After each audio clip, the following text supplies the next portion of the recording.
The car was too quiet for a Saturday morning. No music, no phone calls, just the steady hum of the engine as Caleb Rourke drove past the old neighborhoods of West Asheville. He wasn't supposed to be here. His usual route to the Rourke Analytics Tower curved well clear of this part of town, but traffic on I-26 was crawling, and he hated wasting time. Efficiency always won. Outside his window, the city was waking up. Laundry fluttered from second-story balconies. A woman at a corner market arranged sunflowers in metal buckets. Kids in worn sneakers dribbled a soccer ball across cracked asphalt. Then he saw her. A girl no older than 7 stood on the sidewalk near a strip of faded storefronts, her little hands gripping a cardboard sign as pink as the bike parked beside her. The sign read, in large, shaky letters, "Buy my bike. Mom needs money for food." Caleb's foot moved off the gas. He didn't understand why he stopped. He wasn't the stopping kind. Not for lemonade stands, not for street performers, certainly not for children with signs. But something about her stilled him. She was too still herself, just standing there. No yelling, no calling out to passers-by, just watching cars go by with a determined look in her eyes, like she'd made peace with something no child should have to face. He pulled into the vacant lot next to her and turned off the engine. As he stepped out, the crisp spring air bit through his linen shirt. His shoes crunched over loose gravel. She looked up at him cautiously. "Hi," he said, softening his voice. "Hi," she replied. Her voice was small but steady. "What's your name?" "Junie," she said. Then, as if it was a script she had practiced, "This is my bike. It still works good. The tires are okay. I'm selling it for $50. We need food." Caleb looked at the bike. The pink paint was chipped. One of the streamers dangled limply from the handlebars. The seat was too small for her now, he could tell just by looking. But it had been loved. "Where's your mom?" he asked gently. "She's home. She doesn't know I'm doing this yet." Her lip trembled for a second, then firmed again. "I heard her crying last night. She told my grandma on the phone, we only have $20 until she finds a new job. That's not enough for food, right?" His throat tightened. He looked at the sign again, then at the girl. "What's your mom's name, Junie?" She hesitated, glancing at the bike like it might give her strength. "Sadie Green. She used to work at a computer place, Rourke Analytics, but she got fired. They said it was a mistake, but nobody fixed it." The air thickened. Caleb blinked. His jaw clenched just slightly. Sadie Green. He knew that name. He'd seen it in an internal memo 2 months ago, a name in a sea of names listed under a routine HR adjustment. Departmental restructuring, they'd called it. Automated layoffs. An algorithm's decision. "I think you deserve more than $50, he said. "How about 300? Junie's eyes widened. 300? He nodded. "That's how much I think this bike is worth. Especially if it's helping your mom." "I can't take that much," she whispered. He crouched down beside her. "You can. Because you're not just selling a bike. You're doing something brave. And brave things are worth something." Then she asked, "Are you rich?" He let out a soft breath through his nose. "Yeah. I guess I am." "Do you ever have to sell stuff when your family needs help?" He looked at her, and for a moment, Caleb Rourke, net worth $80 million, featured in Forbes, interviewed on Bloomberg, had no words. "No," he said finally. "I never have."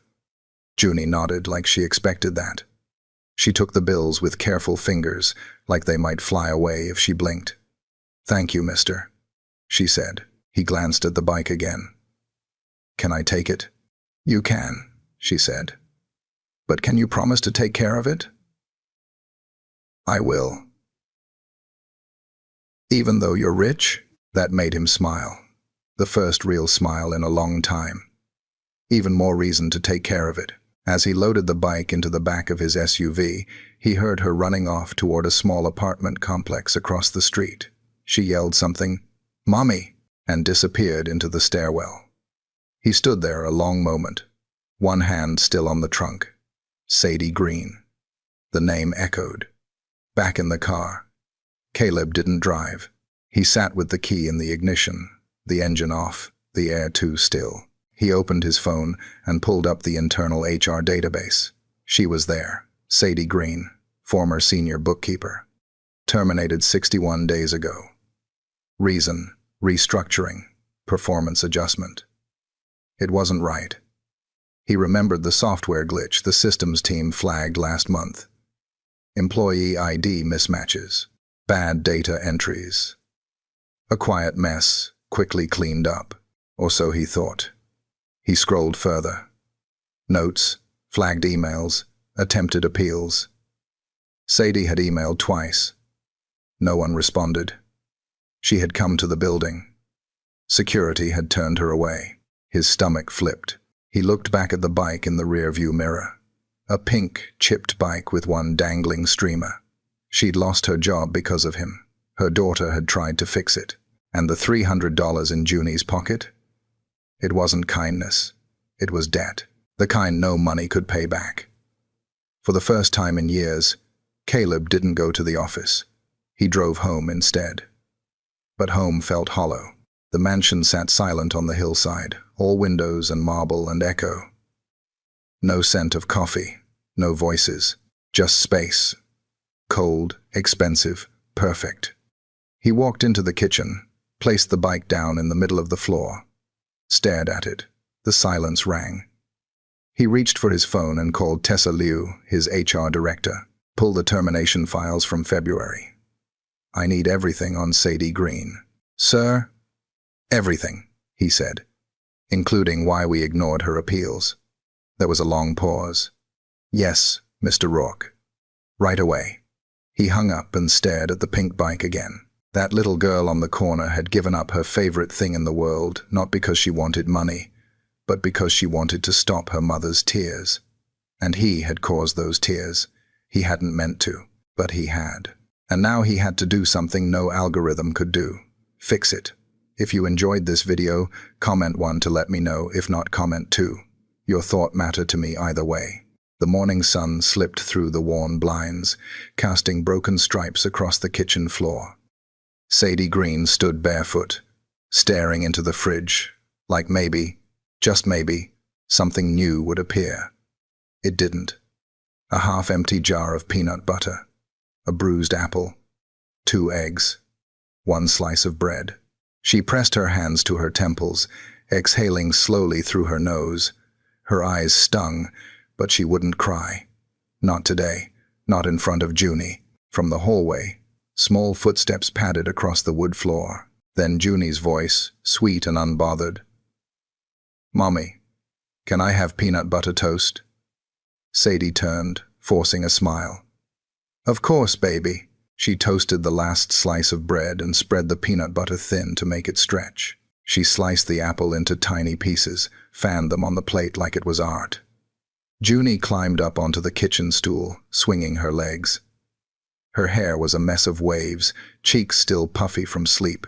I gave the man my bike yesterday, she said between bites. Sadie froze. What? My pink bike. I sold it. The toast nearly dropped from Sadie's hand. You did what? I stood out by the market. I made a sign. He gave me $300. Junie beamed. I told him about you. About your job. He asked your name. Sadie sat down hard in the chair across from her, every muscle tensing. Junie, sweetheart, you can't just go out by yourself like that. It's not safe. And you sold your bike? Why? Junie looked up, confused. Because you needed help, and no one else was helping you. The silence that followed felt like it stretched for hours. Sadie blinked away the burn behind her eyes. Her voice cracked despite her efforts. You are not supposed to fix things for me. That's my job. You're just a little girl. Junie's smile faded. But I heard you crying. I didn't want you to cry anymore.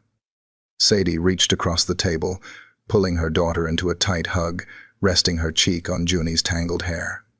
$300. From a stranger? Alarm bells rang in her head. But so did something else, a tug of unease. Did this man say his name? Junie pulled back. He said he was rich. He wore a suit. He asked lots of questions. He was nice. Sadie's blood went cold. Did he have dark hair? Kind of gray at the sides? Junie nodded. Sadie sat back, stunned. No, it couldn't be. There was no way Caleb Rourke just happened to stop at that market. No way he'd even know how to find this side of town. But her daughter's description matched perfectly. Her stomach twisted. If he knew who she was, if he found her address. A knock at the door jolted her. She stood, motioning for Junie to stay back. Peeking through the peephole, she saw a woman with kind eyes and silver hair pulled back into a tidy bun. She held a small paper bag and wore a faded denim jacket with an embroidered pin that read, "Grace's Grit." Sadie opened the door cautiously. "Hi there," the woman said. "I'm Miriam Rourke. I believe my son may have bought a certain pink bicycle from your daughter." Sadie blinked. "Excuse me?" "I'm sorry for the surprise," Miriam said, voice gentle. "He told me what happened yesterday. And I raised him better than to throw money at a mistake and walk away. He's processing things in his own way." Sadie crossed her arms, instinctively defensive. "What does your son want, exactly?" "Nothing. At least, nothing selfish. He found out your termination was a company error. And when he realized who you were, he felt sick about it. He hasn't said those words, but I know my son. Guilt doesn't sit well with him." Sadie stared at her, wary. "I don't want charity." "I wouldn't offer it if you did," Miriam said softly, extending the bag. "Just a few things for breakfast. Some eggs, a loaf of bread, clementines. I live a few blocks over. Caleb's asked for the HR files. He's trying to make this right." Sadie took the bag reluctantly. "Tell him I don't need fixing." Miriam gave a small smile. "Then tell him yourself." And with that, she turned and walked down the stairs, disappearing around the corner. Sadie closed the door slowly, heart racing. Junie peered from behind the hallway. "Was that a grandma?" Sadie gave a tired laugh. "Something like that." Later that afternoon, she walked Junie to the neighborhood park. Kids played under the canopy of budding trees, laughter echoing through the open air. Sadie sat on a weathered bench, watching a boy fly a kite shaped like a dragon. "Do you miss your bike?" she asked. Junie shrugged. "I guess. But Mommy, that man looked sad when I told him about you, like he made a big mistake." Sadie glanced sideways at her daughter. "Maybe he did." Junie pulled a folded piece of paper from her jacket. "He gave me this too. I forgot." Sadie opened it. It was a handwritten note. "Sadie, I can't undo what happened, but I can make it right. Please give me the chance to do so. Caleb." No signature, no contact number. Just the weight of his words. Her fingers curled around the paper. Her pulse thudded in her throat. Back at home, she opened her email for the first time in weeks. A new message sat at the top of her inbox from Tessa Liu, Rourke Analytics. Subject: Reinstatement offer plus meeting request. The body was simple, professional. Caleb had authorized full reinstatement, back pay, and a personal meeting at the recipient's discretion. Sadie stared at the screen. The apartment was quiet. Junie was asleep on the couch, clutching the stuffed rabbit Caleb had apparently bought to replace the bike. She should say no. She should ignore the message, block the email, cut the thread before it tangled. But something kept her rooted to the chair. Curiosity, anger, closure, hope, she didn't know. But she knew she'd never sleep until she saw the look in his eyes for herself. Not to forgive him, but to understand why someone who had everything was standing at the edges of her, nothing asking for a second chance. The sun was beginning its slow descent behind the Blue Ridge Mountains when Caleb stepped into his office, the glass windows glowing amber from the late afternoon light. He had spent the day avoiding the building altogether, unsure how to face a company that had, under his name, made a mother and child collateral damage to a glitch. Now, every polished surface, every success story framed on the wall, felt like it mocked him. He stood by the floor-to-ceiling window, hands in his pockets, watching the sky shift. Below, the city moved so unaware, so fast. People with groceries, buskers with guitars, couples laughing as they passed sidewalk cafes. His world was quiet. Too quiet. A knock on the glass door pulled him out of his thoughts. Tessa Liu stepped in, tablet in hand, her sleek heels muffled by the carpet.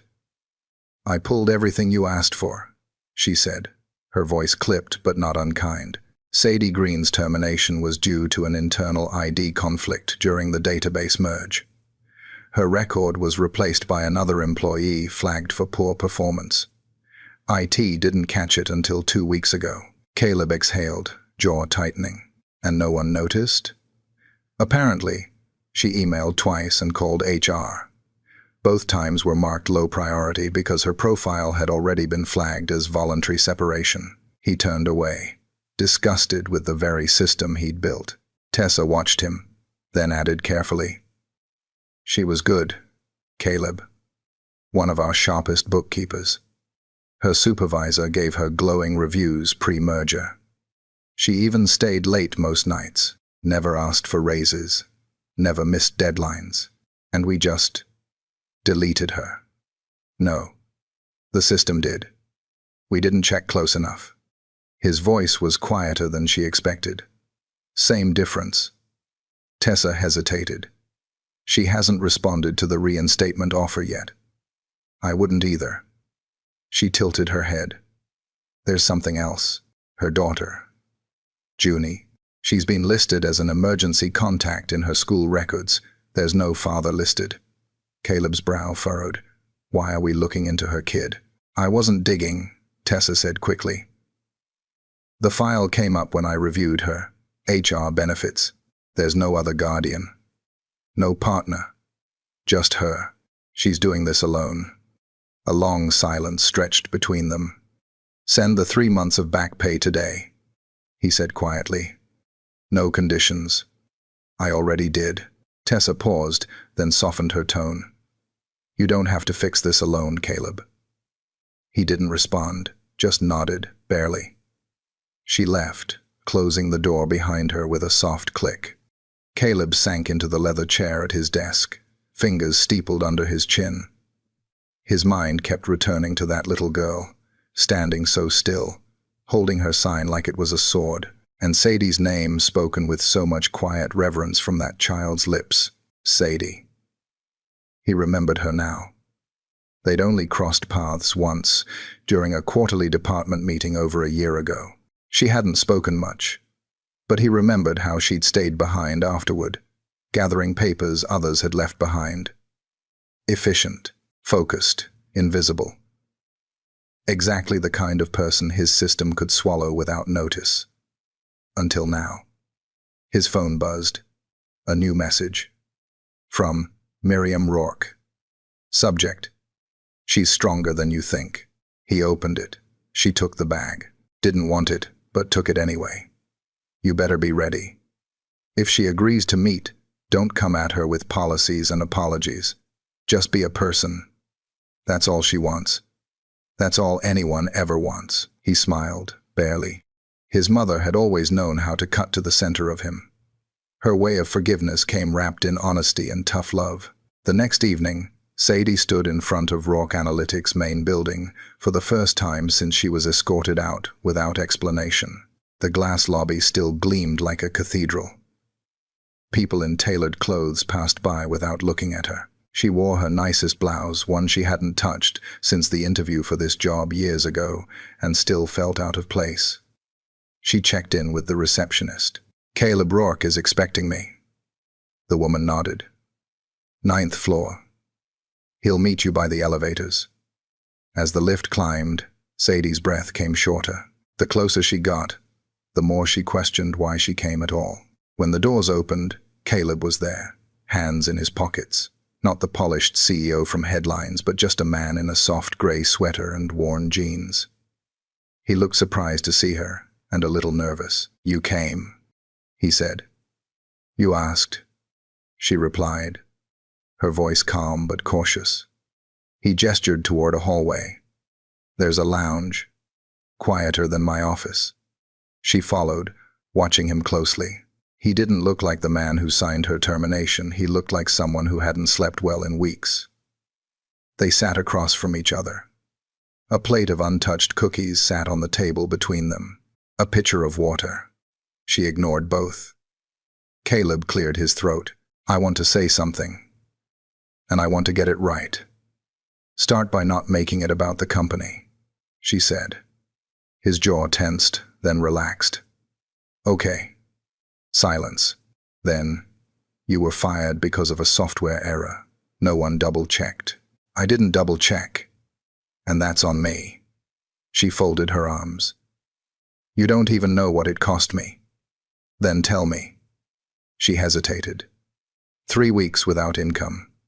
Rent overdue. Power shut off twice. I had to borrow from my neighbor just to keep Junie in school lunches. I've been turning down interviews because I don't have gas money. That's what it cost. He closed his eyes for a second. The weight of her words hitting harder than he expected. "I'm sorry," he said, and for the first time it sounded like a man breaking, not a man performing. Sadie looked at him, long and hard. "Why now?" He met her eyes. "Because your daughter looked me in the eye and made me feel something I hadn't felt in years." Her breath hitched. She stood there, selling her bike. Not because she wanted to, but because she believed she had to. And all she talked about was you. She said you were strong, kind, smart, and that she wanted to help you. Caleb paused.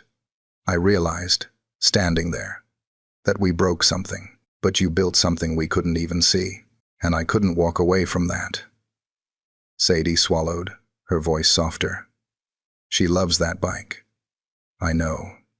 That's why I didn't keep it. It's in my car. I was hoping you'd let me return it." For a moment, neither of them spoke. The air between them felt suspended. "I don't want pity," she said finally. "And I don't want a handout." "I'm not offering either," he replied. "I'm offering a job. A better one. Reporting directly to me. Full autonomy. No strings." "Why me?" His voice was steady now. "Because when everything fell apart. And because Junie deserves to see what her mother looks like when the world doesn't keep stealing from her." Sadie felt her chest tighten. He stood, walked slowly to the window, looking out over the city, then turned back to her. "I'm not asking for forgiveness. I just want to do something right. For you, for her." She watched him for a long beat, trying to decide if this was real or just another polished move in a man's playbook. But there was no script here. Just a tired man, and the truth hanging in the space between them. "I'll think about it," she said quietly. Caleb nodded, his shoulders easing. As she stood to leave, he followed. At the elevator, she turned. "And Caleb?" "Yeah. Don't make my daughter regret trusting you." His smile was faint. "I won't." If you enjoyed this video, comment 1 to let me know. If not, comment 2. Your thought mattered to me either way. Rain tapped gently against the window pane of Sadie's apartment as the sky bruised into dusk. The day had been long, dense with unspoken thoughts and quiet decisions that waited at the edge of her mind. She had just finished folding the last of Junie's laundry, faded t-shirts, socks with one missing mate, and the soft blue sweater her daughter refused to give up when her phone buzzed on the kitchen counter.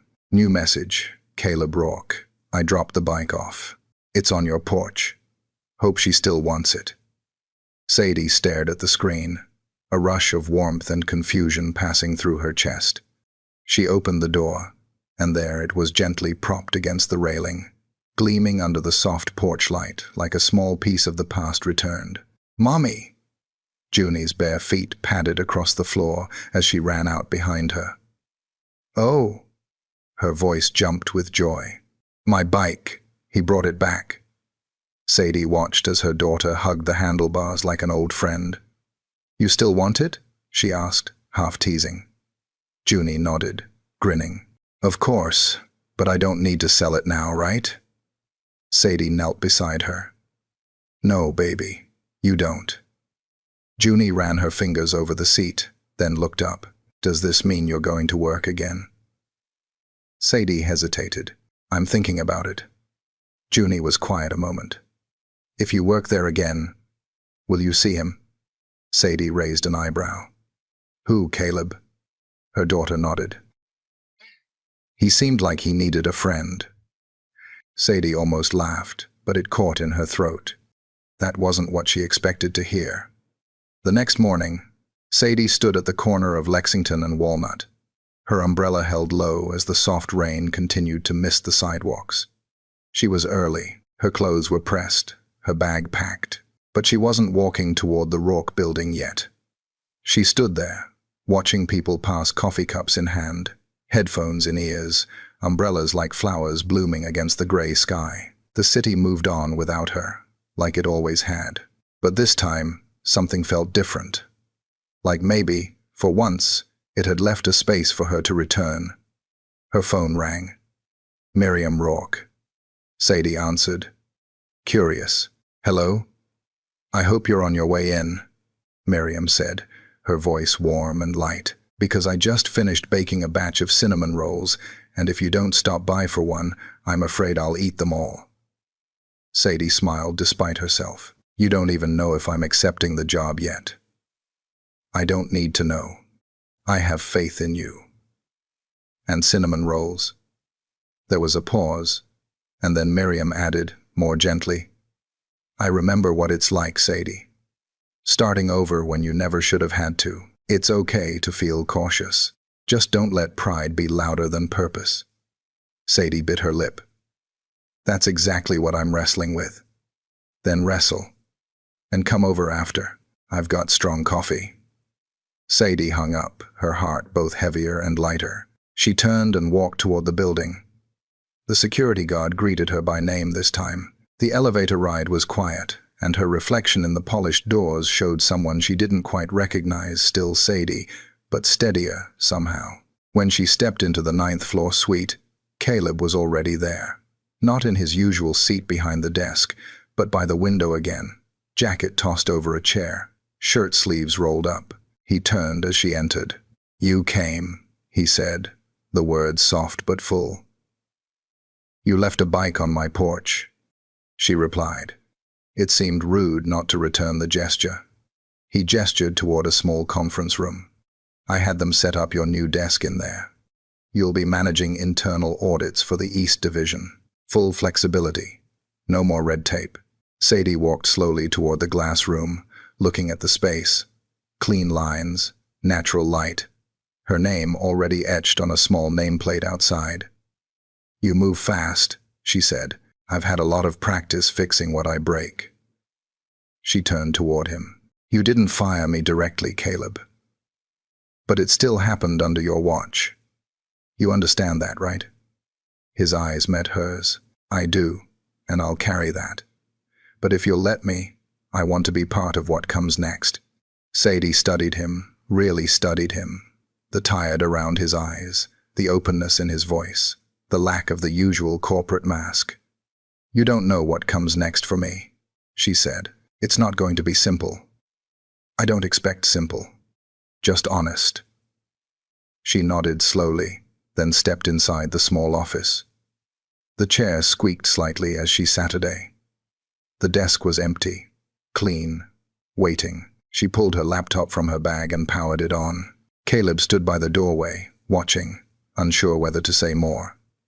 "Do you usually hover like this?" she asked. He smiled. "Only when I'm nervous." "Why are you nervous?" His voice dropped slightly. "Because I care more than I should, maybe." Sadie looked at him then, really looked. There was something there, fragile and unfinished. Not romance yet. Not even trust. But a beginning.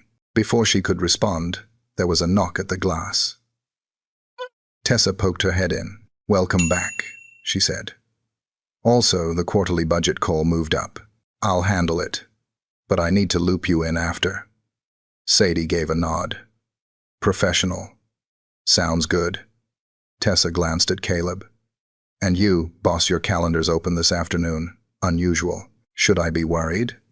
"Very," he said dryly. "I might actually take a lunch break." Tessa laughed and disappeared. Sadie stood again and walked to the doorway where Caleb lingered. "Thank you," she said quietly. "For the job?" he asked. She shook her head. "For seeing me." He looked at her, something unspoken flickering behind his eyes. "You made it hard not to." As she turned back toward her desk, Caleb walked away, his hands in his pockets again, but his step just a little lighter. And though neither of them said it out loud, something had shifted. Not fully. Not yet. But it was there, tension wrapped in kindness, curiosity laced with restraint. A story, just beginning. The following Friday, the sky over Asheville opened in streaks of gold and rose, casting long shadows over the rooftop garden of the Rourke Analytics building. It was one of the hidden luxuries of the office, an overlooked corner of calm in a world of glass and deadlines. Few employees came up here. Caleb liked it that way. But today, he wasn't alone. Sadie stood at the edge of the rooftop, her fingers gently grazing the tops of the lavender plants lining the rail. The breeze tugged a strand of hair loose from her bun. She didn't notice. She was too focused on the mountains in the distance, where the day was slipping behind the ridgeline. "You found my hiding spot," Caleb said from behind her. She turned, calm but unreadable. "Tessa mentioned it. Thought I'd see what all the fuss was about." He walked over slowly, giving space. "It's peaceful. Helps when the rest of the world feels less so." Sadie nodded, her voice soft. "Junie's birthday is next week." "Yeah?" "She'll be 8. She asked if we could bake a cake together this year instead of buying one. She wants to do it from scratch, she says." "That's sweet." "She's been asking more questions lately, about why I lost the job. About you." Sadie glanced at him. "She's curious. She wants to know if you're my boss or my friend." Caleb's eyebrows rose. "What did you say?" "I said, I didn't know yet." A moment of silence followed, light but full. The wind pushed a chill between them, and Caleb looked out toward the horizon. "She's a good kid," he said. "Smart. Brave. She shouldn't have had to be," Sadie said, her tone firmer now. "That's the thing. Her bravery was born out of necessity, not choice." He nodded slowly. "I know, and I still don't know what to do with that." Caleb turned toward her. "You don't owe me anything, Sadie. Least of all understanding." Sadie looked away. "It's not about owing. It's about trying to figure out what this is. What we're doing." You show up. You bring back her bike. You offer me a better job. And now you're standing here, talking about sunsets like we're something. Her voice trembled, not from fear, but from the pressure of carrying too much, too long. "I spent 2 months trying to stretch $20 into dinners and rent. And you." She gestured toward him, sharp, but quiet. "You live in a world where one wrong click doesn't ruin your life. You're used to things being fixable." His voice was steady. "Not everything has been fixable for me." She narrowed her eyes. "Really?" He took a step closer, the distance between them shrinking to something more vulnerable. "My father died when I was 16, a sudden heart attack. My mom tried to hold everything together. I threw myself into work, school, control. I thought if I was successful enough, nothing else would fall apart." His gaze dropped, then rose again slowly. But it still did. Sadie's expression softened, just slightly. You built this company from that? Yeah, but somewhere along the way, I stopped seeing people. I started seeing systems, efficiencies, loss margins. He paused. You and Junie reminded me that people aren't data. They're lives. Messy. Sacred. In need of protection. Sadie looked at him for a long moment, the tension in her shoulders easing, though the wall wasn't down yet. I don't know what this is between us, Caleb, but it can't be charity, and it can't be guilt. It's not, he said quickly. Not anymore. She let out a breath. Then what is it? He hesitated. I don't have a perfect answer, he admitted, but I know I think about you every morning, every time I see something that reminds me of strength, or grace, or what it means to show up when you're scared. Sadie blinked, the words hanging in the air like something suspended too fragile to touch, too true to ignore. He continued, softer now. You make me want to be better, not just fix the mess, actually grow from it. That's not guilt. That's something else. Her throat tightened. You don't get to decide that's enough. Not yet. I know. The rooftop was quiet again, the sound of the city hushed below. Sadie turned back toward the skyline. I'm not saying no, she said. His head tilted slightly. I'm saying, show me. He smiled, slow and genuine. I can do that. She stepped past him toward the door, then paused, hand on the frame. Junie's party is next Saturday. It'll be small. Backyard. Kids. Neighbors. Nothing fancy. He looked at her carefully. You want me to come? She shrugged, not looking back. You're the one who returned the bike. Feels wrong not to invite you. With that, she disappeared down the stairwell, leaving the door open behind her. Caleb stood there for a long moment, and for the first time in months, he felt something inside him shift. Not a fix, not a strategy, something like hope. The sun stretched lazily across Sadie's backyard as the faint scent of fresh-cut grass and vanilla frosting filled the air. Junie's birthday had arrived like a soft bloom after a long winter, and everything from the paper streamers to the lopsided cupcakes. Sadie had baked herself, spoke of something tender, something earned. The small yard buzzed with life. Kids from the apartment complex zigzagged across the lawn with juice boxes and balloon animals, their laughter painting the air. A fold-out table held snacks, coloring books, and a crooked happy birthday banner Sadie and Junie had taped up that morning. It wasn't Pinterest perfect, but it was honest. It was real. Sadie stood on the porch, wiping her hands on a dish towel, eyes scanning the crowd. Her nerves flickered under the surface, masked by a half smile. She wasn't sure why she cared if Caleb showed up, but she did. Junie ran past with frosting on her chin and a glitter crown slipping off her head. She stopped in front of Sadie, breathless. Mommy, did you see my cake? I told them you made it all from scratch.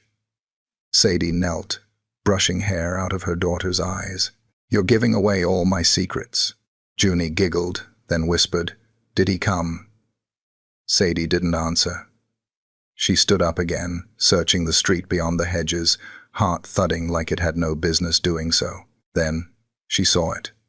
A dark blue SUV slowing to a stop.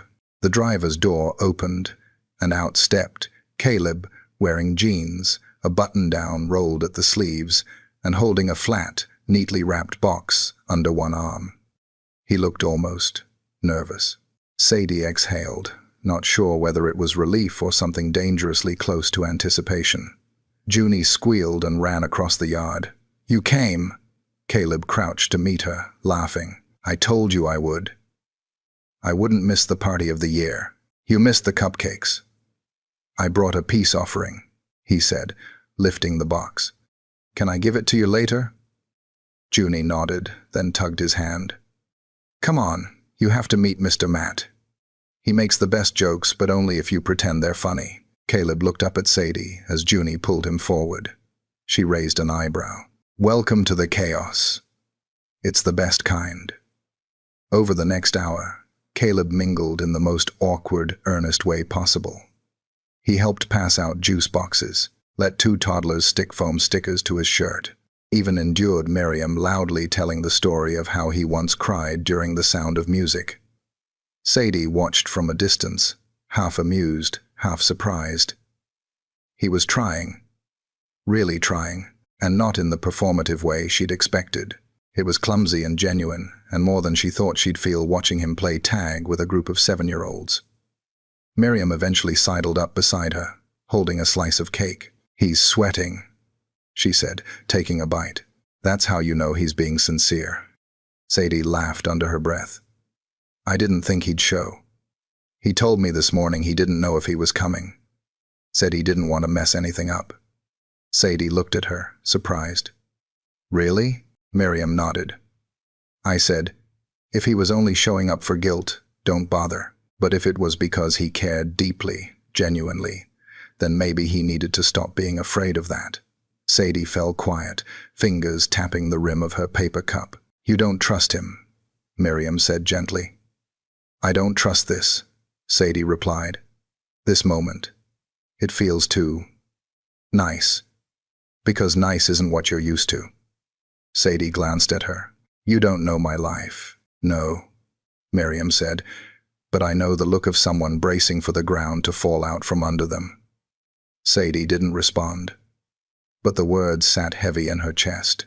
Later, as the party began to wind down and the sky burned orange at the edges, Caleb walked over, the gift still under his arm. "I didn't want to give this in front of the others," he said. "It's not flashy, but it's meaningful." Junie perked up beside him. "Can I open it now?" Sadie nodded, curious. Caleb handed the gift to Junie, who tore the paper with impatient fingers. Inside was a framed photo. It was a picture of the bike. But not just the bike. It was the moment she had sold it. Caleb had captured it with his phone. Junie standing under the market's wooden awning, holding the sign, eyes full of something both fierce and innocent. She gasped softly. "I printed it on archival paper," Caleb said, his voice more timid than usual. "Thought she should remember how brave she was." Sadie blinked, caught off guard by the emotion the gift stirred in her. Junie stared at it like it was gold. "You're going to make me cry," she whispered. "Then I did it right," Caleb said with a grin. Sadie met his eyes, heart pounding. After the guests had left and the folding chairs were stacked, the last light of day lingered in golden strands across the grass. Sadie walked him out to his car, Junie already asleep inside with Miriam on the couch, humming some old gospel tune. "Thank you for coming," she said quietly. "I should thank you for letting me." They stood by the curb, the scent of lemon cake still faint in the air. "I'm not used to this," Sadie admitted. "People showing up, doing what they say they'll do." "I want to be someone who does," he said, "not just for Junie." He was closer now, not in a way that pressured, but in a way that made her feel seen. "You're not my responsibility," he added, "but I care, more than I expected to." She swallowed hard. "You scare me," she whispered. His brow furrowed. "Why?" "Because you're the first person in a long time who makes me want to believe in more. And I don't know if I'm ready for that." He nodded slowly. "Then I'll wait," he said, "as long as it takes." She didn't reply. But she didn't step back either. And that silence said more than any yes could. The following Monday began like any other until it didn't. Sadie was reviewing quarterly expense reports in her small glass office when Tessa knocked lightly on the door and stepped in, tablet in hand, brows furrowed. "You've got a second?" she asked, voice low. Sadie set her pen down, sensing something in Tessa's posture, tight shoulders, a glance that didn't quite meet her eyes. "Sure." Tessa closed the door behind her and sat across from Sadie, setting the tablet on her lap instead of the desk. A small gesture, but telling. "This wasn't a professional drop-in. I just left a meeting with 2 of the board members," Tessa said carefully. "Your name came up." Sadie raised an eyebrow, a flicker of unease prickling at the back of her neck. Why? Tessa exhaled slowly, like she'd been carrying this all morning. They're not thrilled about Caleb rehiring you, or about how visible he's made that decision. Sadie's stomach turned. I've done the work, she said, trying to keep her voice steady. The numbers speak for themselves. Our East Division audits were the cleanest this quarter. This isn't about performance, Tessa said. It's about perception. Sadie's jaw tightened. Of course it is. They think he's too involved, that there's a personal connection, influencing business decisions. Sadie leaned back in her chair, letting the words settle. And is there? Tessa asked quietly. Sadie didn't answer right away. I don't know, she said finally. I don't even know what this is, but I do know I'm not here because of favors. I work hard. I always have. I know that, Tessa said. But not everyone in that building does. And when powerful men start making unusual choices, people talk. And when they talk, they protect their interests. Sadie folded her arms. So what are you saying? I'm saying, be careful, Tessa said. You've rebuilt so much. Don't let someone else's shadow undo it.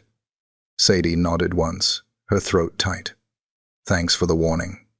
Tessa stood, hesitated, then added, he's not like the others, but he's still one of them. Just don't forget that. When the door clicked shut, Sadie stared at the spreadsheet in front of her, the numbers blurring into shapes. All the steadiness she'd started to feel grounded in structure, rhythm, routine, now wavered under invisible pressure. That evening, the air was thick with summer humidity, thunderclouds gathering over the city as Sadie stepped off the bus with Junie. They walked in silence toward the apartment, Junie clutching her leftover birthday balloon, now half deflated but still floating beside her like a memory. Mom? Junie asked, looking up. Are we happy now? Sadie glanced down, startled by the question. Why do you ask that? Junie shrugged. You smile more. But sometimes your eyes still look tired. Sadie knelt and tucked a curl behind Junie's ear. We're getting there, baby. One step at a time. As they reached the door, there was a man leaning against the stair rail, Caleb. He straightened when he saw them, hands sliding into his pockets. Hey, he said softly. Junie lit up. You came again. Sadie gave him a look. Unannounced. He held up a brown paper bag. Your mom forgot her lunch in the break room. Thought I'd be a hero and return it. Sadie narrowed her eyes. That's tuna salad. Hero with limits, he said with a smirk. But there's also this. He held out a second bag, and Junie gasped. Ginger snaps?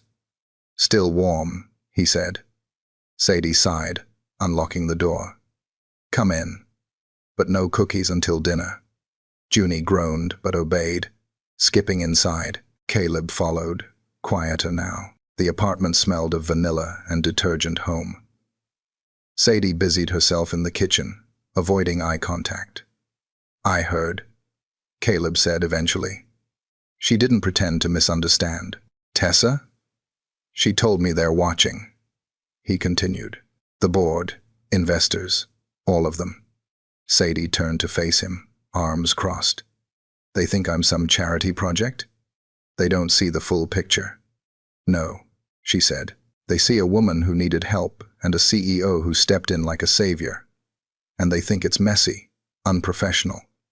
It's not charity, he said firmly. It's me finally paying attention. But I don't want to be your epiphany, Caleb. I don't want to be the moment you discovered empathy. I want to be respected, on my own merit. You are, he said. By me, and by a lot of people. But I get it.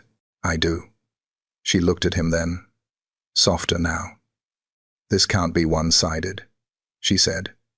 If you're serious about whatever this is, then you need to be willing to fight for it, not just feel bad when it gets hard. He stepped closer. I don't feel bad, he said. I feel responsible, and not in a savior way. In a real way. I made decisions from a distance for too long. You woke me up. Sadie shook her head, voice cracking. I didn't mean to. But you did, and now I can't go back. She looked at him, really looked, and saw the weight he carried, the tension between who he'd been and who he was trying to become. I need time, she whispered. He nodded. You'll have it. He reached into the bag, pulled out a single ginger snap, and set it on a napkin. For Junie, he said, just one. She laughed, despite herself. And somehow, in the middle of doubt, with thunder rumbling in the distance and the smell of cookies in the air, something held. It wasn't peace, but it was progress.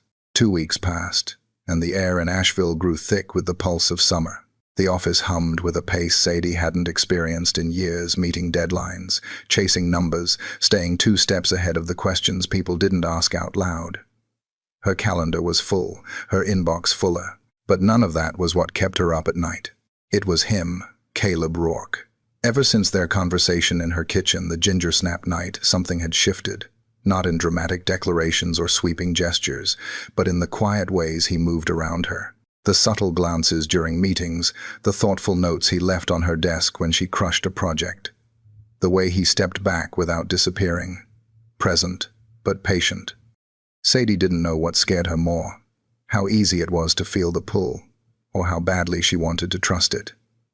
On Thursday, everything came to a slow boil.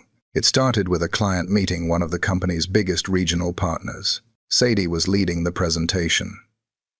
Caleb had insisted she take point, despite pushback from the board, who still felt she was too new to be the face of a negotiation. The conference room was polished, glass-walled, filled with sunlight and tension. Sadie stood at the head of the table, slides crisp, voice steady. She was sharp, measured but commanding. Caleb sat at the far end, observing, letting her lead. Proud, even, but halfway through the meeting, a quiet interruption came, just a whisper between executives, a shifting of chairs, a tightening of energy. One of the board members, Charles Duval, cleared his throat. Sadie, he said smoothly, could you step out for a moment? We need to discuss a confidential adjustment to the offer before moving forward. Sadie paused, thrown off. I wasn't made aware of any adjustment, she replied, brows furrowing. It's new, Charles said, glancing toward Caleb, who remained silent, jaw tense. Sadie looked at him, a silent question in her eyes. Caleb finally spoke, calmly. It's not an adjustment I approved. Charles forced a laugh. Of course. Just a small technical clarification. Standard stuff. The room went quiet. Caleb turned to Sadie. You're fine to stay. But the damage was done. The client watched the tension unfold with polite discomfort. Sadie's authority had been undermined, her voice made conditional in front of strangers. She finished the presentation, flawlessly, but the taste in her mouth was bitter. Later, she stood alone in the hallway near the elevators, arms folded tight across her chest. She didn't want to cry. She wasn't even sure if she was angry or exhausted. Maybe both. Caleb appeared quietly beside her. You were incredible, he said. She didn't look at him. Didn't feel like it. They undercut you. That's on them, not you. She turned to him now, eyes sharp. But you let them. His face fell. Sadie, you sat there and watched them take the floor out from under me. And you waited until it was safe to speak up. I didn't want to escalate in front of the client. But you let them treat me like a placeholder. She snapped, voice barely above a whisper. You knew what that moment meant. And you let it happen. Caleb's shoulders tensed. You're right. That threw her. She expected deflection, an excuse, not agreement. I thought if I let it pass quietly, I could handle it later, he said. But that wasn't leadership. That was fear. She stared at him, surprised by the honesty. I'm trying, Sadie, he said. But I'm not always going to get it right. Her voice softened. And I'm not always going to wait around for you to figure it out. A beat passed, then another. He stepped closer, just enough for the space between them to shift. "I need you to know something," he said quietly. "I didn't rehire you to fix a mistake. I rehired you because I couldn't stop thinking about the woman who sold her daughter's bike to feed her family, and still showed up to work with more grace than anyone in that building." Sadie blinked, throat tight. "I know I've got blind spots. I know the board's watching. I know what they're whispering. So what are you going to do about it?" she asked, voice trembling. His answer was simple, firm. A passing intern stepped out, forcing them both to retreat an inch. Sadie looked away first. "You talk a good game, Caleb," she said, "but I've heard a lot of good talk in my life. What I need is follow through." He nodded, accepting it like a challenge. "I'll show you." That night, the office was nearly empty when Sadie packed her things. The sun had set, and the city lights blinked in from beyond the glass.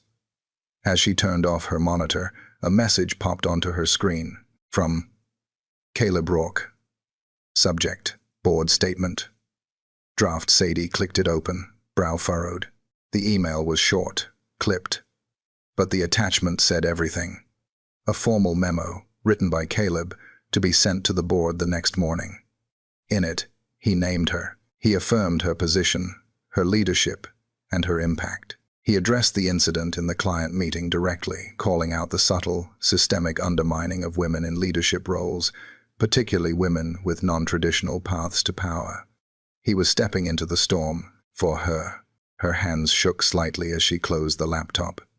No one had ever done that before, and she didn't know if it was love yet. But it felt dangerously close. Sadie stood frozen in her kitchen, the soft hum of the refrigerator, the only sound breaking the stillness. Junie had just gone to bed, the apartment finally quiet, after a whirlwind of spelling homework, mismatched pajamas, and the bedtime book she'd read 3 nights in a row because it made Junie giggle. But Sadie's mind wasn't in the room. It was still at her desk, still on that email. She sat down slowly at the table, pulling her laptop toward her. Caleb's statement was still open on the screen. She'd read it 3 times already. But now, in the stillness, the words took on a different weight. He hadn't just acknowledged her. He'd defended her. In writing. To the people who signed his checks. Her eyes scanned the page again. His language was deliberate, professional, but fierce. Caleb didn't just protect her reputation. He called out the culture that had once made her disposable. The last paragraph hit hardest. Leadership isn't about playing it safe. It's about choosing what's right, especially when it's inconvenient. Sadie Jennings is a leader, and if this company values integrity, then we don't just support her, we stand beside her. Sadie closed the laptop slowly and leaned back, blinking up at the ceiling.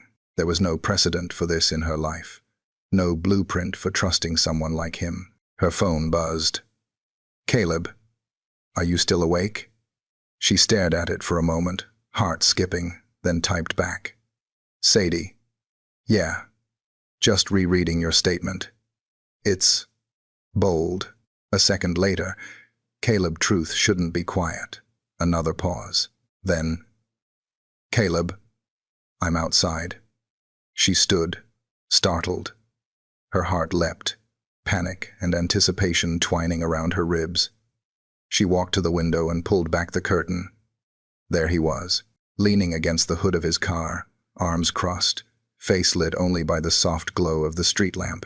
Not in a suit, just a dark hoodie, jeans, and that quiet look he wore when he was trying not to hope too loudly. Sadie opened the door and stepped outside. The summer air was thick with the scent of rain that hadn't come yet. "You always show up without warning?" she said as she approached. Caleb shrugged. "Only when I think I might not get another chance." She crossed her arms, though the chill didn't come from the air. "You already made your statement," she said. "You didn't need to come here." "I didn't come here to defend you," he said. "You've done that on your own." "Then why?" He hesitated.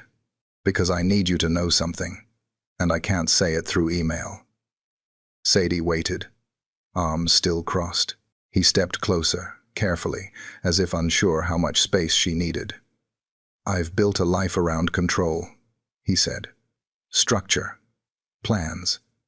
I've stayed safe by keeping everything calculated." She raised an eyebrow. "And now?" He took a breath. "Now I'm standing outside your apartment in jeans that don't fit right because they shrank in the dryer, trying to find a way to tell you that I think about you every time I make a decision that scares me." Her breath hitched. "That I hear your voice in my head when I'm tempted to play it safe. That you've ruined the way I used to justify everything with numbers and logic." Sadie looked away, swallowing hard. "You don't even know me," she whispered. "I'm starting to," he said. "And the more I do, the more I want to." She was quiet for a moment. "This would be a lot simpler if you were just trying to fix your conscience," she said. "I tried that already," he said. "Didn't work." He reached into his jacket pocket and pulled out a folded piece of paper. "I wrote this the day after the client meeting, before I sent the board email. Just thoughts. I wasn't sure I'd show it to you." She took it hesitantly, unfolding it. It was a list. A short one. Things I admire about Sadie Jennings. She fights quietly, but never weakly. She makes spreadsheets look like poetry. She listens to people like they're worth listening to. She doesn't need anyone, but she deserves someone who stays anyway. Sadie blinked fast, the words blurring. She folded the paper carefully and slid it into the back pocket of her jeans. "Don't think a list gets you out of cooking dinner next time," she said, her voice hoarse. His mouth curved. "I make a mean mac and cheese." "With breadcrumbs?" "Of course." She hesitated, then stepped closer. "You scare me," she said again, softer this time. "I know," he said, "but I'm not here to make promises. I'm here to keep showing up." The silence between them wasn't awkward. It was heavy, full, waiting. Sadie reached for the doorknob, then looked back. "Do you want to come in?" He blinked. She added quickly, "Just for tea. Junie's asleep." His expression softened. Tea sounds perfect. As he followed her inside, neither of them said it aloud, but something had shifted. This wasn't redemption. This was the beginning of something neither of them could control. And for the first time in a long time, that didn't feel like a threat. It felt like a possibility. The rain had started sometime after midnight. It wasn't loud or dramatic, just a steady, whispering drizzle that painted the city in silver and quiet. Inside Sadie's apartment, the light above the stove cast a soft glow across the kitchen, where 2 mugs of chamomile tea sat forgotten on the counter. Caleb leaned back in the chair across from her, one arm resting casually on the table. Sadie sat with her legs curled under her, her hoodie sleeves pulled over her hands. They'd talked for over an hour about everything and nothing. About Junie's obsession with dragon stickers, about a bad investor pitch. Caleb once gave that ended with him calling a projector his enemy. About the fear of starting over when the world had already labeled you. But the silence that came now wasn't awkward. It hummed with something heavier, expectation maybe, or truth waiting to surface. Caleb tapped the side of his mug, glancing up. "Can I ask you something personal?" Sadie tilted her head slightly. "Isn't that the only kind of question you ever ask me?" A ghost of a smile tugged at his lips, but his tone stayed serious. "Why didn't you ever fight your firing?" She looked down at her tea, her reflection distorted in the surface. "Because no one would have listened." "I would have." "No, you would have seen a single mom who missed a deadline and assumed I was sloppy, or overwhelmed, or distracted. All things a man would have gotten a second chance for. I didn't even get a conversation." Caleb's face shadowed with guilt. "You're right." Sadie shrugged, but her voice was quiet. "It wasn't just about the job. It was about the message. That my effort wasn't enough to matter. That my circumstances made me untrustworthy." He leaned forward, elbows on the table. "That's not who I am anymore." "But it's who you were," she said, not accusing, just honest. And I live with that, he admitted. But I want to be part of rebuilding what I helped break. She looked up, her eyes catching his. And what if I don't want to be rebuilt? He paused, the weight of her words sinking in. Then I'll stand beside you while you build, he said. She didn't reply right away, and the silence was different this time, more fragile. After a moment, she stood and walked to the window. Pulling aside the curtain, raindrops streaked the glass like ink on a page. She watched them fall, a lump rising in her throat. Sometimes I still think about that day, she murmured, Junie standing there at the flea market, holding that sign. I was supposed to be the one taking care of her. And there she was, trying to take care of me. Caleb came up behind her slowly, not touching, just close enough for her to feel his presence. She loves you fiercely, he said. That doesn't happen by accident. Sadie let the curtain fall and turned toward him. You saw her that day. What did you think? He didn't hesitate. I thought she was brave, and that whoever raised her had to be even braver. Her eyes searched his, softening. But that day, she whispered, you fired me. He nodded slowly. And that regret lives in my spine. She stepped back, just enough to breathe. So why me? Why not just help and walk away? His answer came quiet, steady, because when you looked at me in that market, you didn't see a CEO. You saw a man who didn't know what mattered yet, and I think part of me started changing right there. Sadie let out a shaky breath. That's a beautiful story, Caleb. But life isn't a redemption arc. You don't just find someone broken and decide you're whole because you love them. I don't want to save you, he said. I want to know you. All of it. The parts you're proud of, and the parts that still ache. Her defenses wavered. The sound of Junie's soft snoring drifted faintly from the bedroom, grounding Sadie in the reality of this fragile, stitched-together life she'd built. She stepped forward and pressed her palm against his chest lightly, uncertainly. I'm still figuring out who I am outside of surviving. Caleb's hand covered hers, warm and firm. Then let me walk beside you while you find out. The room pulsed with something tender, vulnerable, sacred. Sadie pulled her hand back slowly. It's late. I should go, Caleb said, not moving. She walked him to the door, neither of them speaking. Just before he stepped into the hallway, he turned. I wasn't looking for this, he said, but I think I needed it more than I knew. Sadie nodded. That makes two of us.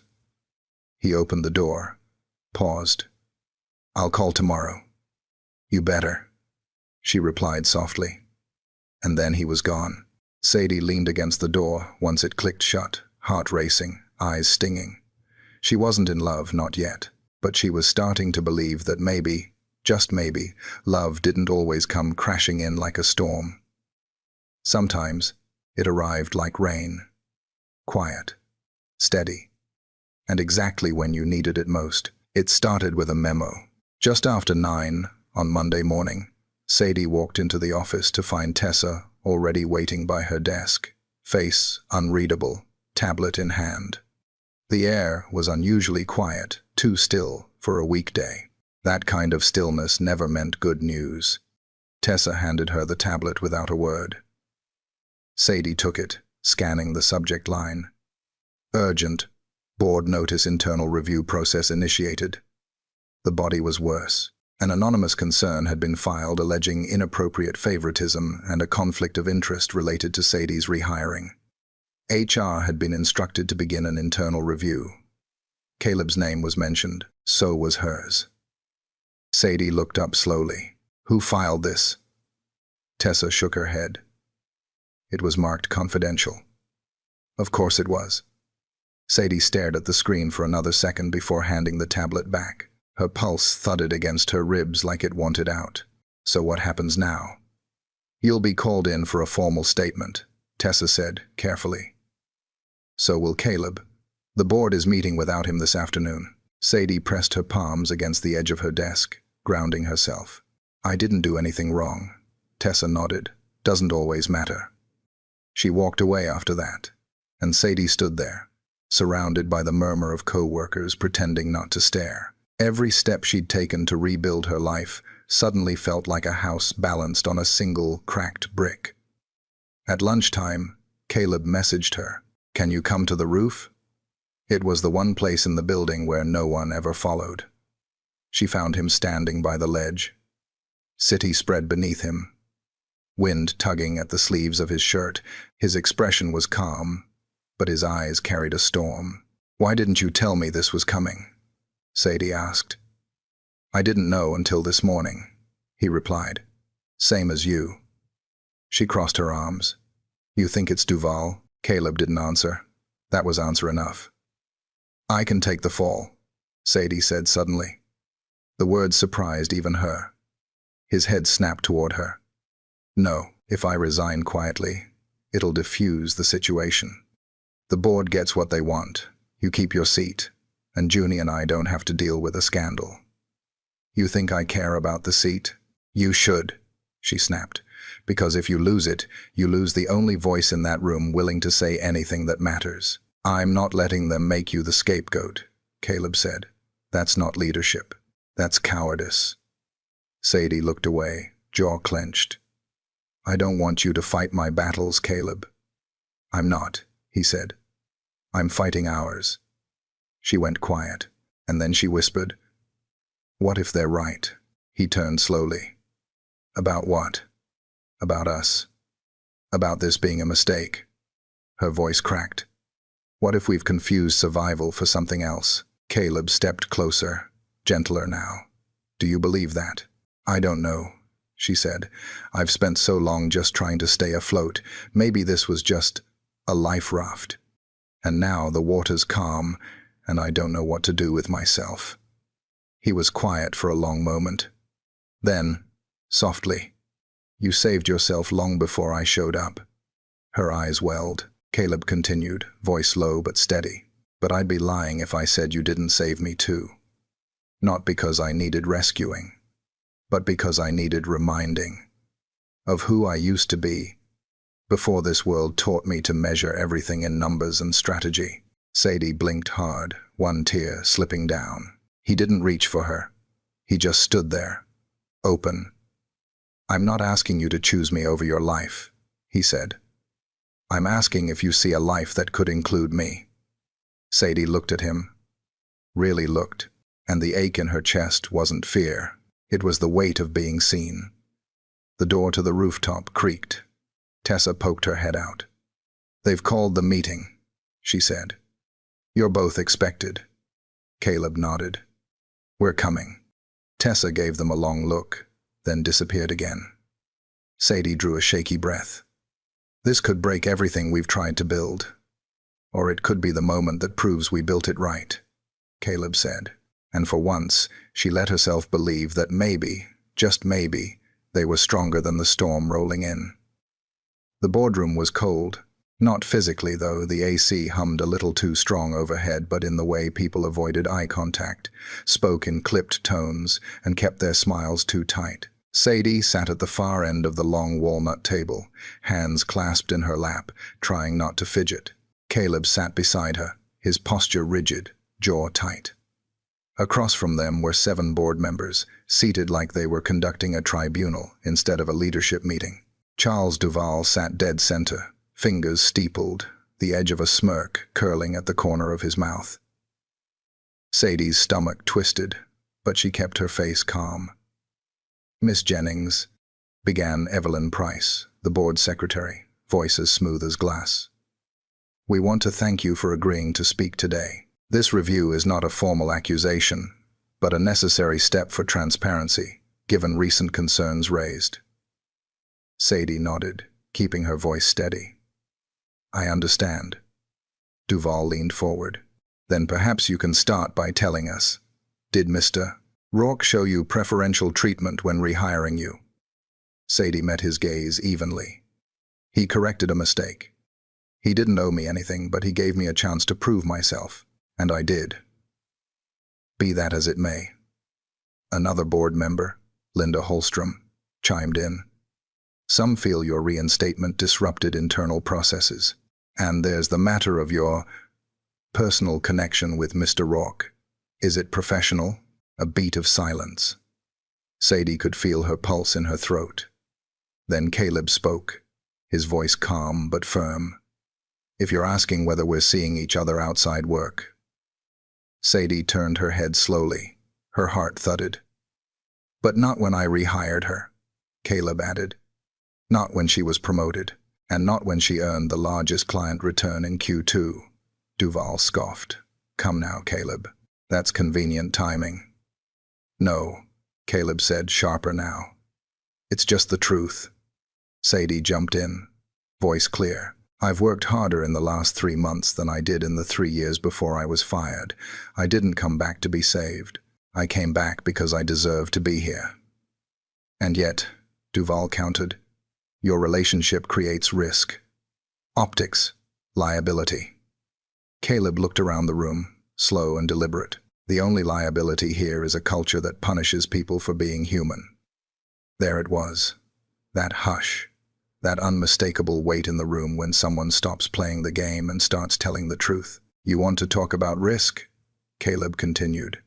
Let's talk about the fact that this company nearly lost one of its best talents because we treated her like a resume instead of a person. We talk about values every quarter, print them on glossy posters.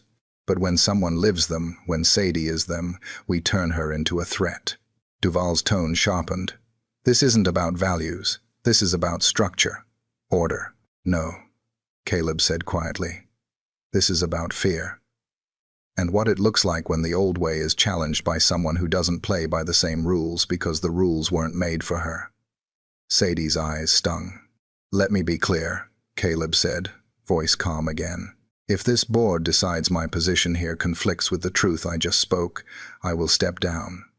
But you won't get to pretend I didn't see what I saw. And you won't get to keep punishing the people who've already paid too much to get a seat at this table. Silence. Long, heavy, shifting silence. Then Evelyn cleared her throat. Thank you, Mr. Rourke. And Miss Jennings. The board will deliberate and notify you both by end of day. Sadie nodded, slowly rising. Caleb followed. As they walked out, their hands brushed for just a second. Neither said anything. Back in her office, the silence wrapped around Sadie like a second skin. She sat down, staring at her screen but seeing nothing. Her phone buzzed once, a message from Miriam. Whatever happens, you stood taller today than most people ever will. I'm proud of you. Sadie stared at it, her throat thick. Another buzz. Matt, got your back. Always. The emotion came without warning, a swell that filled her chest and pressed behind her eyes. She exhaled, slow and steady. She wasn't alone, not anymore. At 4:17 p.m., her office phone rang. She stared at it for 3 rings, then picked up. Sadie Jennings. It was Evelyn. The board has concluded its review. Effective immediately, all concerns regarding your role have been dismissed. You remain in good standing. Sadie closed her eyes. Thank you, she whispered. She hung up, heart pounding. 10 minutes later, Caleb appeared in her doorway. They let me stay, he said quietly. Sadie stood. Their eyes met, and neither had to say a word. This wasn't the end. It was the beginning of something they'd fought for together. The rain returned that evening, soft and unhurried, like it was giving the world space to breathe after a storm. Sadie stood by the small window in her apartment, watching the droplets trail down the glass like tiny rivers, her fingers wrapped around a warm mug of cinnamon tea. Junie was fast asleep in the next room, her favorite stuffed turtle tucked under her chin, the kind of peaceful sleep only children seem to know. The weight of the day hadn't quite lifted yet. She kept replaying it all, the boardroom, Caleb's voice, her own rising confidence. It felt like something inside her had cracked open, but instead of pain, there was light. A knock at the door startled her. She turned, slowly, heart already knowing. When she opened it, Caleb stood there, wet from the drizzle, no umbrella, no shield, just him. I brought something, he said, holding up a small bag. She stepped aside, and he entered like he'd done it 1,000 times, even though it was only the third. He moved like he belonged, but waited like he didn't want to assume. "I thought we could celebrate," he said as he pulled out the contents of the bag. "Bread pudding from Simone's." Sadie raised a brow. "You remembered? You said it was your guilty pleasure." She smiled softly. "You listened." He met her eyes. "Always." They sat at the small kitchen table, sharing one bowl, 2 spoons, no pretense. The moment was light. But beneath it, something still stirred. Caleb was the first to break the stillness. "I thought I'd feel relief," he said. "But it's more like realization." Realization of what? That this isn't just about the job, or proving I've changed. It's about wanting a life that feels like this. Like now. Quiet. Real. Honest. Sadie put down her spoon. "I spent so long trying to keep everything under control," she admitted. "Budgeting time, energy, even joy. I didn't have space for mistakes, or for someone like me." She looked up sharply. "That's not what I meant." "I know," he said gently. "But I think you need to say it." She exhaled. "You scare me." Caleb didn't flinch. "Still?" "Yeah," she whispered. "But not because I don't trust you. Because I'm starting to trust myself with you, and that's unfamiliar territory." He leaned back slightly, giving her space. "You don't have to figure it all out tonight." "But I want to," she said quickly, then softer. "I want to know what this is. What we are." Caleb hesitated, then pulled something from his coat pocket. A folded piece of paper. "What's that?" she asked. He slid it across the table. She unfolded it carefully. It was Junie's flea market sign. "Buy my bike. Mom needs money for food." Her breath caught. How did you?" "I found it weeks ago," he said. "After you left the market. I kept it because I think I knew it would matter someday." She stared at the words, the crude block letters in blue marker. The edges were wrinkled, water-stained, but the impact hadn't dulled. "I hated that moment," she whispered. "It was the lowest point in my life. And I've replayed it every day since," Caleb said.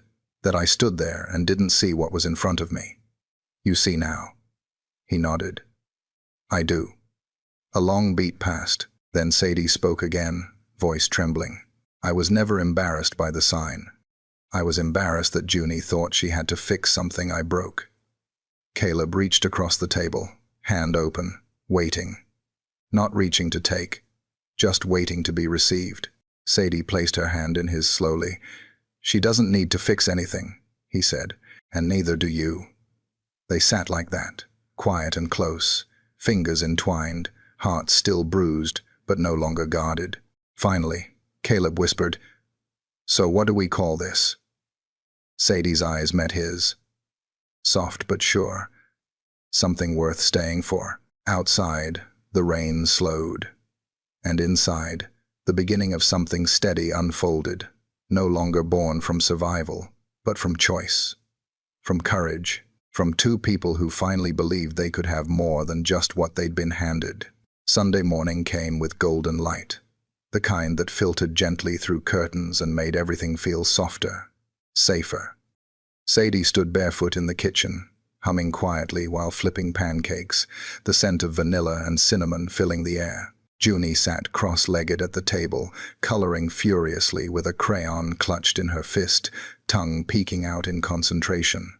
Caleb stood at the doorway watching them, coffee mug in hand, still in sweats and a plain white t-shirt. He'd stayed the night for the first time, not in some big dramatic way, but because Junie had fallen asleep on his shoulder during movie night, and Sadie hadn't had the heart to wake her. He looked at this moment, the ordinary beauty of it, and felt something shift inside him. "You're staring," Sadie said without turning around. "I know," he replied, walking over. "I can't help it."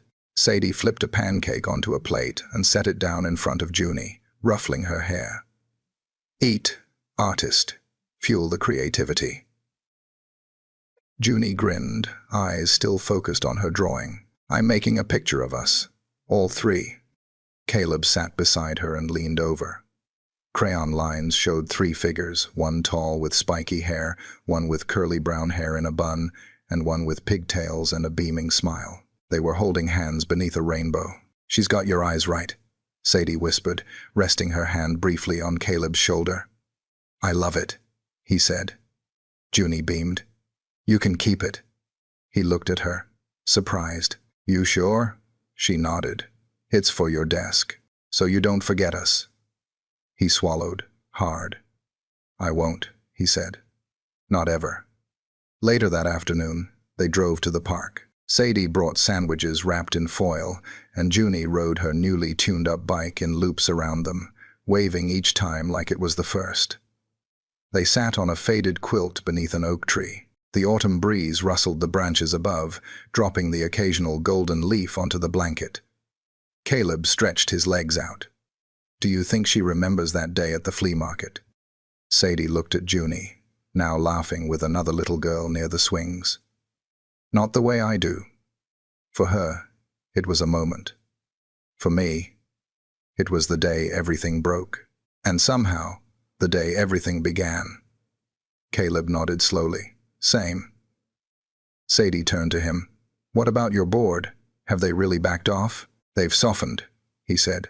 The company's stabilizing. The numbers are up. No one wants to stir the pot when profits are rising. Still, it can't be easy. He looked at her with a small, rueful smile. Not always. But choosing to do the right thing over the convenient thing, that's a decision I've made peace with. She nodded. I admire that. He reached into his jacket pocket and pulled out something small, wrapped in tissue. Speaking of decisions, she looked at it warily. Caleb. It's not a ring, he said, laughing softly. Relax. She rolled her eyes, amused and relieved. He unwrapped the tissue to reveal a small, tarnished silver key. What's this? It's a key to my place. I had it made for you. Not because I expect anything. Not because I need you to use it, but because I want you to know the door's open. Always. Sadie stared at it for a moment. The sunlight caught the dull metal, making it gleam like something more precious. She took it in her palm, fingers curling around it. I don't know what this means yet, she said honestly. Caleb replied, It means you get to choose, on your terms. Junie came running back, cheeks flushed, hair flying. Mama, look, I found a rock shaped like a heart. Sadie turned, smiling. You did? Junie held it out, tiny and imperfect, but unmistakably heart-shaped. Caleb looked at Sadie. Sadie looked at the key in her hand, and somehow, in that quiet, golden moment, everything felt like it was exactly where it was supposed to be. Not perfect, not finished, but finally real. It was a cool spring morning, nearly a year later, when Sadie found herself standing outside the very same flea market where it had all started, same lot, same cracked concrete, same stalls humming with life and weathered voices calling out deals. Only this time, she wasn't selling anything. She was setting up. Junie was skipping in circles around a new red bike, her birthday present, bright and shiny with a bell that had already been rung a dozen times on the way there. Miriam stood by the SUV, arms crossed, half amused, half emotional. Matt had shown up early, as promised, holding a box of signs they'd printed the night before. Caleb carried the fold-out table and dropped it beside her. Tell me again why we're doing this. Sadie smiled at him over her shoulder. Because I said we would, and because it matters. He looked around the lot, same energy, different story. Feels full circle. It is, she said, but not a loop. More like a spiral, moving up. Their booth wasn't for selling bikes this time. It was for collecting them. Junie's wheels had started as an idea during one of Sadie's night classes. She had finished her non-profit leadership certificate 3 months ago, finally. Something just for herself. Caleb had helped her draft the pitch. Matt had helped secure the vendor contracts, and Miriam, well, she'd told half of Charleston about it through her church bulletin and never stopped talking since.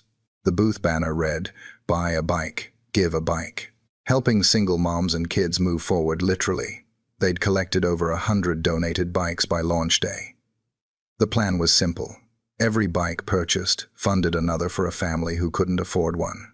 Caleb stood behind her, his arms around her waist as they watched the crowd gather.